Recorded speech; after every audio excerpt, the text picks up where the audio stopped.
Olá, seja muito bem-vindo a mais um estudo da nossa série, O Fruto do Espírito no Lar. Nós estamos seguindo aqui no Fruto do Espírito. Semana passada estudamos 1 Coríntios capítulo 13, onde aprendemos como é o verdadeiro amor. Nós vimos que o amor é paciente, bondoso, não é invejoso, não é orgulhoso, não busca seus próprios interesses, não guarda rancor, suporta, espera e persevera. Então, nós aprendemos como é o amor. E hoje nós vamos dar um passo além. Hoje nós vamos aprender como colocar esse amor em prática. Porque é muito fácil falar sobre amor. É fácil dizer, eu amo minha família.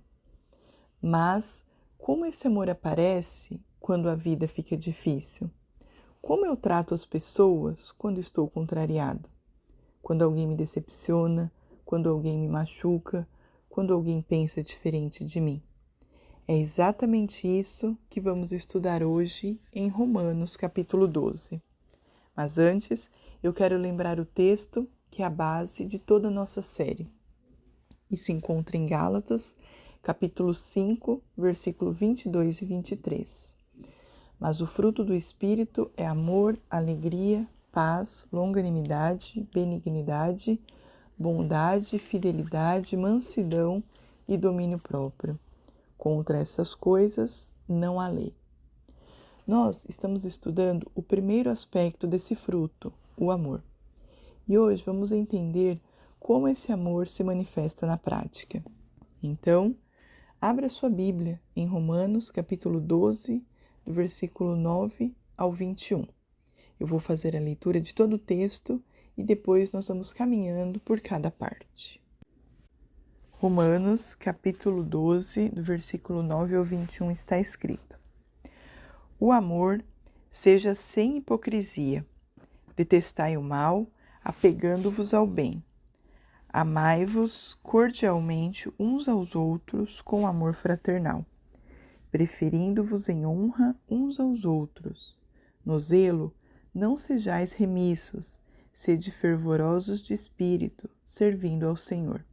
Regozijai-vos na esperança, sede pacientes na tribulação, na oração perseverantes. Compartilhai as necessidades dos santos, praticai a hospitalidade.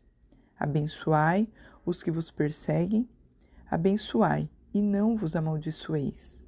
Alegrai-vos com os que se alegram, chorais com os que choram. Tende o mesmo sentimento uns para com os outros. Em lugar de seres orgulhosos, condescendei com o que é humilde. Não sejais sábios aos vossos próprios olhos. Não torneis a ninguém mal por mal. Esforçai-vos para fazer o bem perante todos os homens. Se possível, quando depender de vós, tende paz com todos os homens.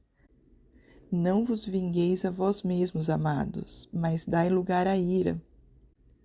Porque está escrito, a mim me pertence a vingança, e eu é que retribuirei, diz o Senhor. Pelo contrário, se o teu inimigo tiver fome, dá-lhe de comer.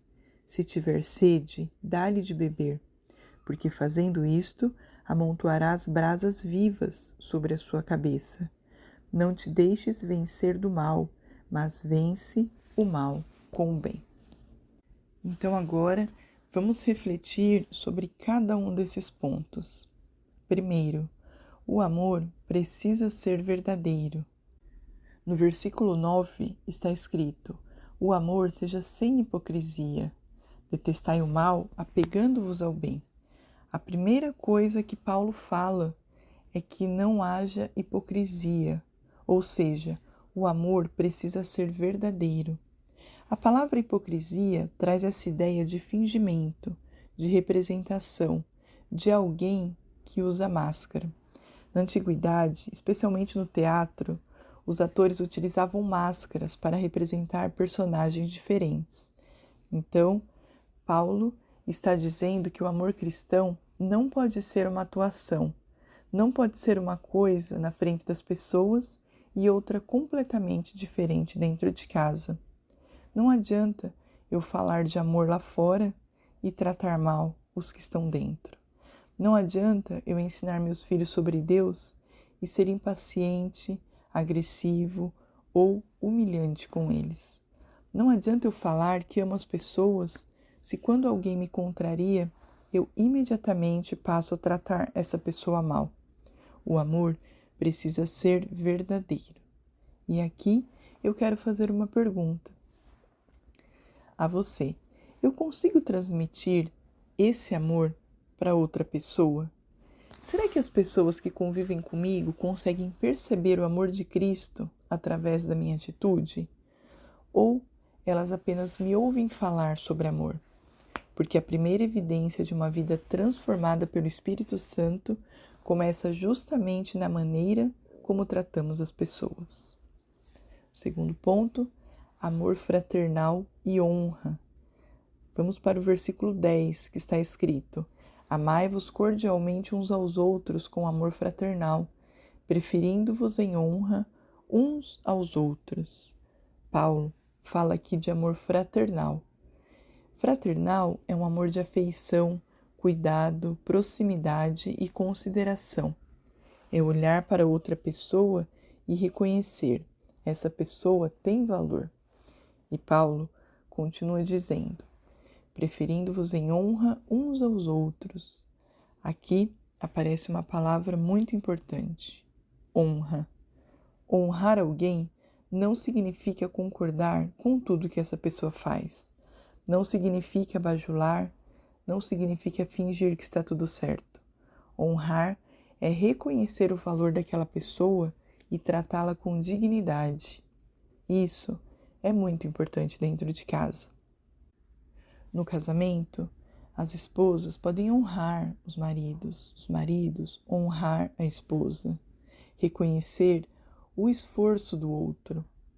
Nós podemos agradecer, valorizar, falar coisas boas e com nossos filhos também. Quantas vezes os filhos escutam muito mais aquilo que fizeram errado do que aquilo que fizeram certo? Ao invés de focarmos naquilo que foi feito de errado, devemos focar mais naquilo que foi feito certo e dizer: estou orgulhoso de você, eu vi seu esforço, obrigado por ter feito isso, você é importante para mim. Isso é honra, e honra também é uma expressão de amor. Terceiro ponto, o amor serve. E quando falamos de servir, imediatamente me lembro de Jesus. Em João, capítulo 13, Jesus lava os pés dos discípulos. Pense nisso. Jesus era o Senhor. Jesus é o Mestre. E mesmo assim, ele se colocou na posição de servo. Ele não fez aquilo fingindo. Ele não lavou os pés dos discípulos reclamando. Ele fez aquilo como uma demonstração de amor. E isso nos ensina uma coisa muito importante: o amor verdadeiro serve. Então, aqui vai mais uma pergunta: eu consigo servir? Eu consigo fazer algo pela minha família sem esperar nada em troca?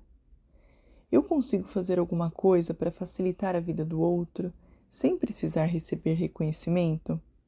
Porque o amor não fica apenas no discurso. O amor precisa se transformar em atitude.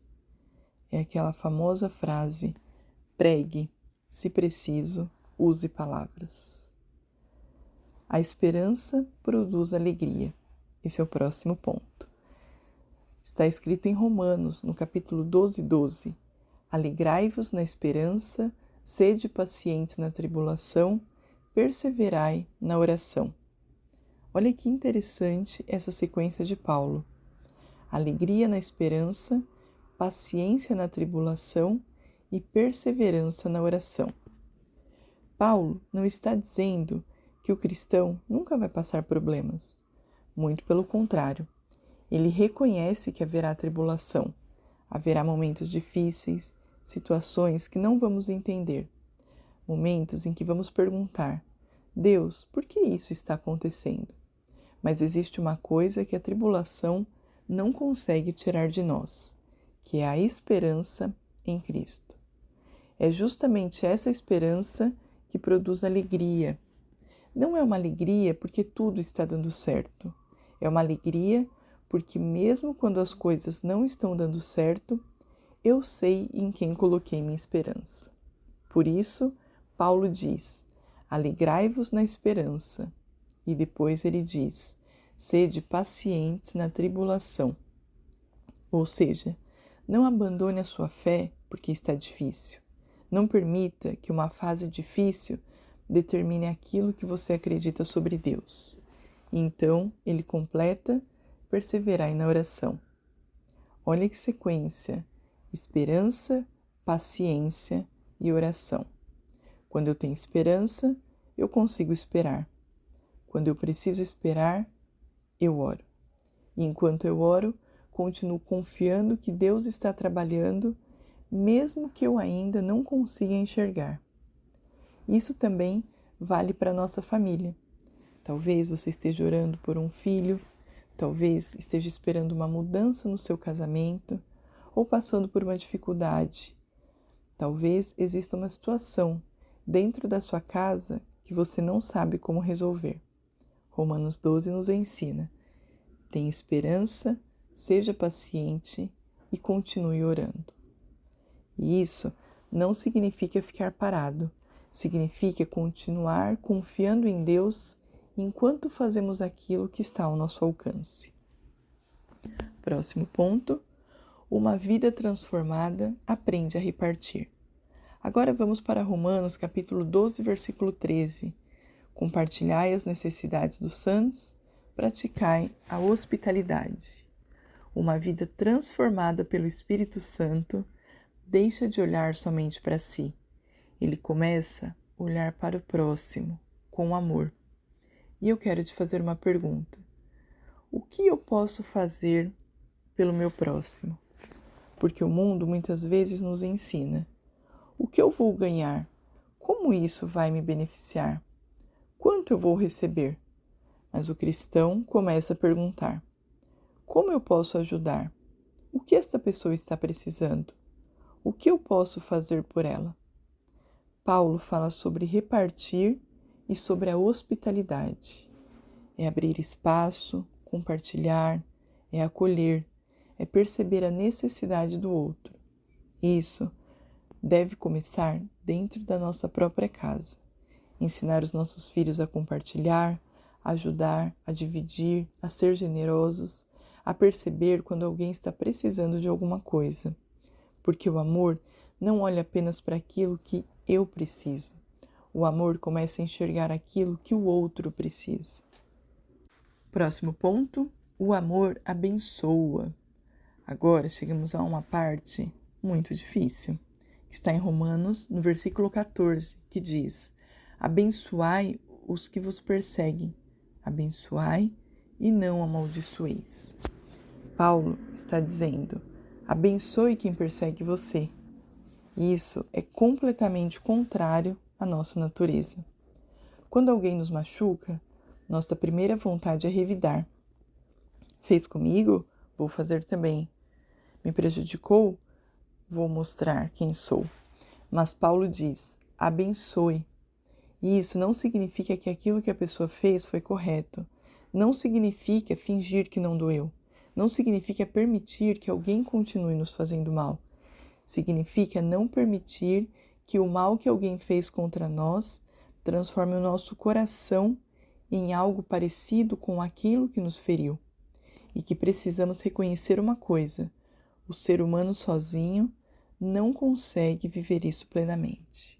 É por isso que estamos estudando o fruto do Espírito, porque esse amor não é simplesmente uma técnica de comportamento, é o Espírito Santo transformando o nosso coração. Próximo ponto: alegrai-vos com os que se alegram. Romanos, no versículo 15 do capítulo 12, diz: alegrai-vos com os que se alegram e chorai com os que choram. Que versículo reflexivo e muito bonito, porque Paulo está falando sobre empatia. é conseguir entrar de alguma maneira na realidade do outro. Se a pessoa está feliz, eu consigo ficar feliz com ela. Se ela está triste, eu choro com ela. E parece simples, mas não é. Porque às vezes é mais fácil chorar com quem chora do que se alegrar com quem se alegra. Por quê? Porque podemos comparar. Por exemplo, por que ele conseguiu e eu não? O amor não compete, o amor celebra. E quando alguém está sofrendo, o amor também não precisa ter sempre uma resposta. Às vezes, nós queremos explicar tudo. Isso aconteceu porque você precisa fazer isso, não fique assim. Mas às vezes amar é simplesmente sentar ao lado e chorar junto.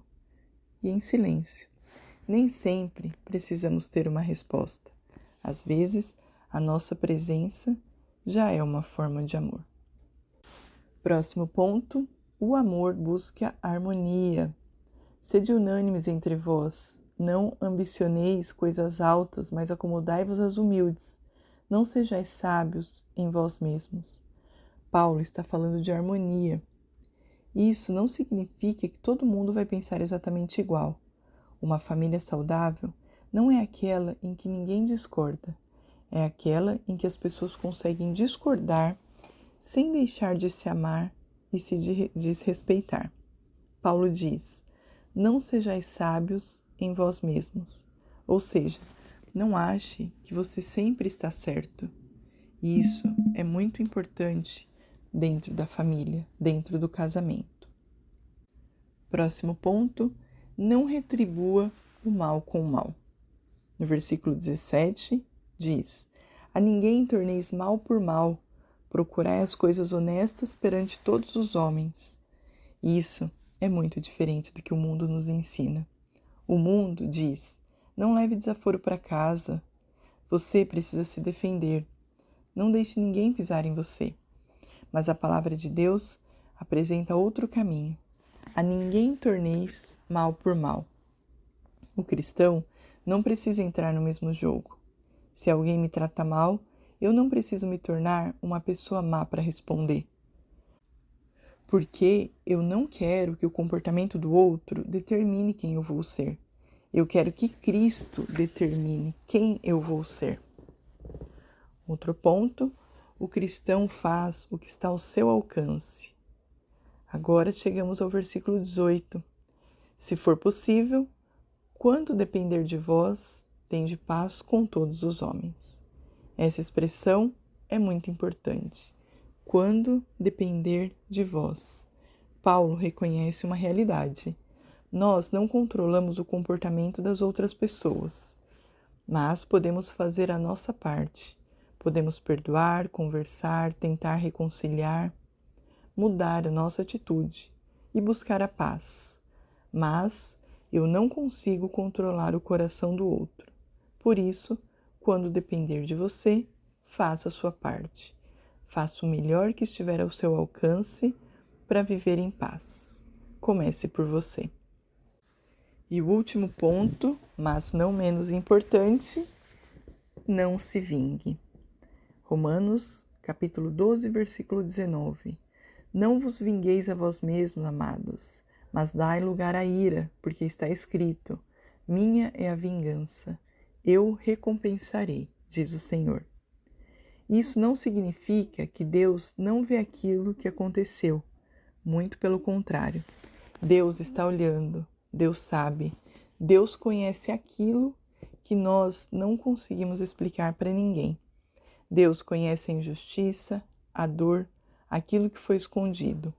Por isso, Paulo diz: não se vingue, não porque a injustiça não importa, mas porque a justiça não precisa estar nas nossas mãos. Podemos entregar isso a Deus. Isso nos liberta de carregar o peso da vingança. Eu não preciso passar o resto da minha vida pensando: eu preciso fazer essa pessoa pagar. Eu posso entregar a Deus e continuar vivendo, continuar amando, continuar fazendo bem. O caráter de Cristo em nós. Agora chegamos ao versículo 20, que diz: pelo contrário, se o teu inimigo tiver fome, dá-lhe de comer. Se tiver sede, dá-lhe de beber. Olha que impressionante. Paulo não está dizendo, não faça mal ao seu inimigo. Está dizendo, faça o bem a ele. Se tiver fome, dê comida. Se tiver sede, dê água. Isso é muito mais profundo, porque o cristão não é chamado simplesmente para não fazer o mal. Ele é chamado para fazer o bem.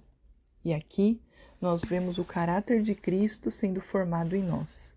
Jesus fez isso. Jesus amou aqueles que não o amavam.